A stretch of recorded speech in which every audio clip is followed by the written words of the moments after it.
बढ़ते हैं कि जहां पर मध्य प्रदेश में अगले 2 दिन तेज बारिश का अलर्ट है। ग्वालियर, चंबल और सागर संभाग में भारी बारिश की संभावना है। भोपाल, इंदौर में हल्की बूंदाबांदी के आसार हैं। उत्तरी हिस्सों में मूसलाधार बारिश का अनुमान जताया जा रहा है मौसम विभाग की ओर से। और अब तक 28 इंच बारिश दर्ज हुई। ग्वालियर, चंबल में तबाही देखने को मिली है इस बारिश की वजह से। बता दें कि प्रदेश में बारिश की रफ्तार में कमी आई। आज कई जिलों में हल्की से मध्यम बारिश की संभावना है। उत्तरी छत्तीसगढ़ की अगर बात करें तो उत्तरी छत्तीसगढ़ और रायपुर में भी बारिश हो सकती है। अगले 5 दिन तक ऐसा ही मौसम रहने की संभावना है। तो मौसम को लेकर एक तरफ अलर्ट भी जारी किया है। मध्य प्रदेश के कई जिलों में हल्की से मध्यम बारिश हो सकती है, कहीं बूंदाबांदी हो सकती है तो कहीं ज्यादा मूसलाधार बारिश हो सकती है, यानी भारी से भारी अति भारी बारिश होने की पूरी आशंका है। तो वहीं छत्तीसगढ़ के भी कुछ जिलों में बारिश को लेकर अलर्ट जारी किया गया है मौसम विभाग की ओर से। और क्या कुछ हाल है इस वक्त छत्तीसगढ़ में, मौसम कैसा बना हुआ, तमाम चीजें जानने की कोशिश करेंगे। नितिन हमारे साथ बने हुए हैं रायपुर से। तो नितिन, सबसे पहले राजधानी रायपुर का आप हाल बताइए, तस्वीरों के माध्यम से दिखाने की कोशिश करिए किस तरह का हाल है और इस भीषण गर्मी में क्या लोगों को थोड़ा राहत मिल रही है उमस भरी गर्मी से, और मौसम को लेकर मौसम विभाग ने क्या अलर्ट जारी किया है अब।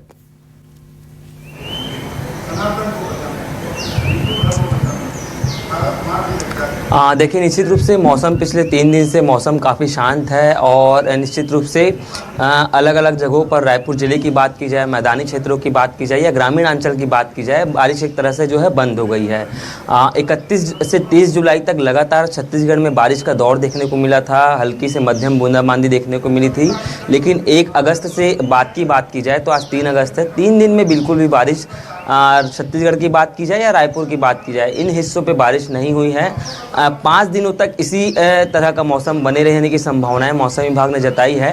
हो सकता है जैसे ही जब रक्षाबंधन का पर्व आए तो उस समय से लगातार छत्तीसगढ़ में हल्की से मध्यम बूंदाबांदी का जो दौर है वो शुरू हो जाए। फिलहाल मौसम काफ़ी सामान्य है। पिछले दिनों हमने देखा कि जुलाई के पूरे महीने भर लगातार बारिश हुई है। जल भराव जैसी स्थिति भी देखने को मिली है। ग्रामीण अंचल में सबसे ज़्यादा बारिश हुई है, शहरी अंचल में सबसे ज़्यादा बारिश हुई है, मैदानी क्षेत्रों में भी इसी प्रकार की स्थिति थी। लेकिन अभी 5 से 6 दिन तक लगातार इसी प्रकार की कमोबेश जो स्थिति है वो रहने की संभावनाएं मौसम विभाग ने जताई है। इसके साथ एक स्थिति ये देखी जा रही है कि जैसे जैसे बारिश का दौर समाप्त हुआ है वैसे ही अब उमस का दौर शुरू हो गया है। तो दोपहर 10 बजे के बाद से 4 बजे तक एक तेज़ उमस देखने को मिलती है, हल्की गर्मी भी देखने को मिलती है। इसके साथ ये बताया जा रहा है कि अलग अलग तरीके से अब जो ग्रामीण अंचल है वहाँ पर अब आने वाले समय में हल्की से मध्यम बूंदाबांदी होगी। और अगस्त में भी जैसे जुलाई में स्थिति बनती हुई नजर आई थी, ठीक 10 जुलाई के बाद से वैसे ही 10 तारीख के बाद से हो सकता है कि छत्तीसगढ़ में वैसे ही वर्षा देखने को मिले। फिलहाल मौसम अभी सामान्य है, धूप भी निकल रही है और कम जो है बदली भी छा रही है और हल्की गर्मी का भी दौर भी वो भी चलता हुआ नज़र आ रहा है। फिलहाल 5 दिनों तक इसी प्रकार की जो संभावनाएं हैं वो मौसम विभाग ने जताई है। जी ठीक है, लेकिन इस बीच यहाँ पर अगर हम बात करें कुछ इलाकों में जहाँ पर बाढ़ जैसे हालात हैं, वहाँ पर किस तरह से निगरानी रखी जा रही है। जो निचले इलाके जहाँ पर पानी भरा हुआ है वहाँ पर किस तरह की दिक्कतें इस वक्त देखने को मिल रही हैं, और क्या राहत को लेकर जो तमाम एजेंसियाँ जो तमाम टीमें हैं वो किस तरह से अलर्ट मोड पर हैं। नितिन,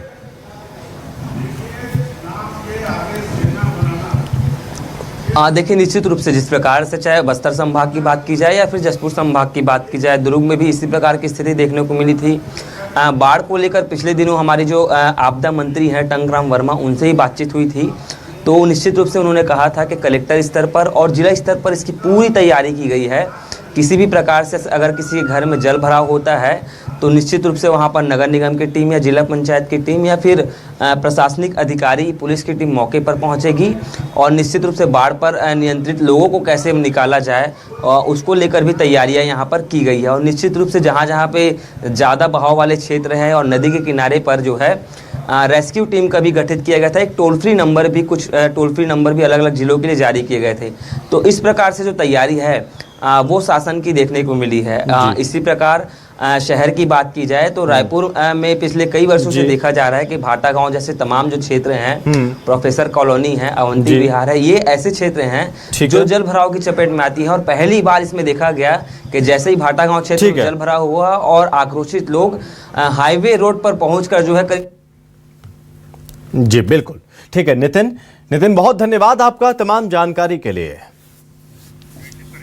तो भोपाल इंदौर में हल्की बूंदाबांदी के आसार है, तो वहीं छत्तीसगढ़ के आपने अभी हालात देखे और सुने कि किस तरह से अभी हालात बने हुए हैं। फिलहाल इस बीच यहाँ पर राहत की उम्मीद थोड़ा जरूर जताई जा रही है, क्योंकि गर्मी से लोगों को राहत मिल रही है। लेकिन आपको बता दें कि उत्तरी छत्तीसगढ़ और राजधानी रायपुर में बूंदाबांदी की आशंका संभावना व्यक्त की जा रही है मौसम विभाग की ओर से। लेकिन कई ऐसे इलाके हैं जहाँ पर ये बारिश जो कि आफत बनकर इस वक्त बरस रही है।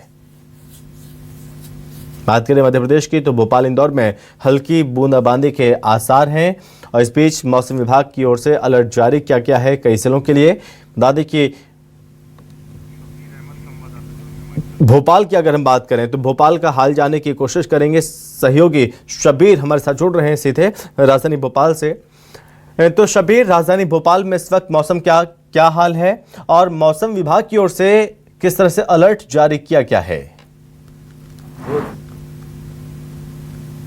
देखिए, संभव भोपाल संभाग की बात करें या फिर इसके आसपास के इलाके की बात की जाए तो मौसम विभाग की तरफ से यह कहा गया है कि हल्की बूंदाबांदी हो सकती है राजधानी भोपाल और इसके आसपास के इलाके में बात करें।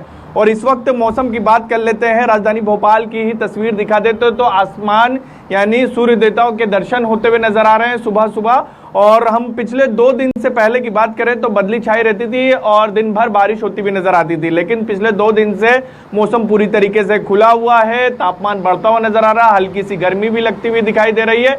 लेकिन इन सब के बीच हल्की बूंदाबांदी आज हो सकती है, मौसम विभाग की तरफ से यह कहा गया। और यही स्थिति इंदौर में भी देखने को मिलेगी। लेकिन जहां तक की बात करें हम पूरे मध्य प्रदेश की, तो ग्वालियर चंबल इलाके में और इसके साथ साथ उसके आसपास के इलाके में मध्य प्रदेश के कई जगहों पर तेज बारिश की संभावना जताई गई। और खासकर चिंता वाली बात यह है कि ग्वालियर चंबल को लेकर मौसम विभाग की तरफ से कहा गया है कि वहां पर मूसलाधार बारिश हो सकती है। पिछले हफ्ते हमने देखा था कि वहां पर किस तरीके से तेज बारिश हुई थी और उसके बाद लगातार बारिश के बाद वहां पर बाढ़ जैसी स्थिति बनी थी और गृहस्थी का सामान से लेकर कई लोगों की वहां पर जान भी गई थी।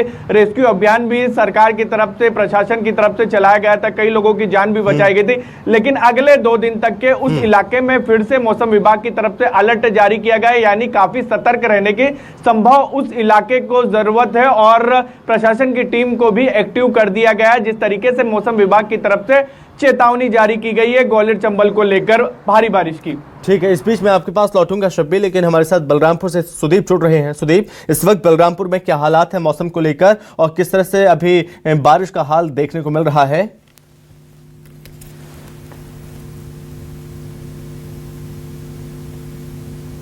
चेतावनी जताई गई थी और पिछले 24 घंटे से लगातार बारिश जारी है। बारिश के कारण क्षेत्र के बलरामपुर जिले के विभिन्न क्षेत्रों में ब्लैकआउट हो गए हैं। विद्युत विभाग विद्युत आपूर्ति करने में असफल नजर आ रहा है। खासकर वो किसान जो धान की खेती करते हैं उनके खेतों में काफी पानी भरा हुआ है और धान की रोपाई जो है, धान की खेती काफी प्रभावित हो रही है। और मौसम विभाग भी इसके लिए पूरे संभाग में बलरामपुर जिले में अलर्ट जारी किया है कि लोग सावधान रहें, भारी बारिश, बिजली गिर सकती है। जी ठीक है, लेकिन थोड़ा हालात दिखाने की कोशिश करिए, शायद अभी भी मौसम एकदम सुहावना बना हुआ है। और क्या किसी भी तरह की कोई परेशानी आसपास के गांव को लेकर क्या अलर्ट जारी किया गया है? जी देखिए, बता दूं, कच्चे घर हैं, खासकर जो ग्रामीण क्षेत्रों में जो कच्चे घर हैं वहां पे घरों के अंदर से पानी का उफान आने लगा है। जमीन इतनी गीली हो गई है कि कच्चे घरों के गिरने की स्थिति निर्मित हो जा रही है। कुछ घर तो टीवी स्क्रीन पे मैं आपको कहना चाहूंगा, आप दिखा सकते हैं। कुछ घर जो है क्षतिग्रस्त भी हुए हैं। आज से 1 सप्ताह पहले भी जो बारिश हुई थी उसमें भी कुछ कच्चे घरों के गिरने की आशंका बनी हुई थी। और बलरामपुर जिले के रामानुजन नगर पालिका के वार्ड क्रमांक 13 में एक घर गिरा था, जहां पर एक घर में सो रही मासूम बच्ची की भी मौत हुई थी। जी ठीक है सुदीप, बहुत धन्यवाद आपका तमाम जानकारी के लिए। सहयोगी शबीर हमारे साथ लगातार बने हुए हैं। शबीर, आप हमारे साथ बने रहे, एक बार फिर मैं आपके पास लौटूंगा। तो ये हालात इस वक्त मध्य प्रदेश और छत्तीसगढ़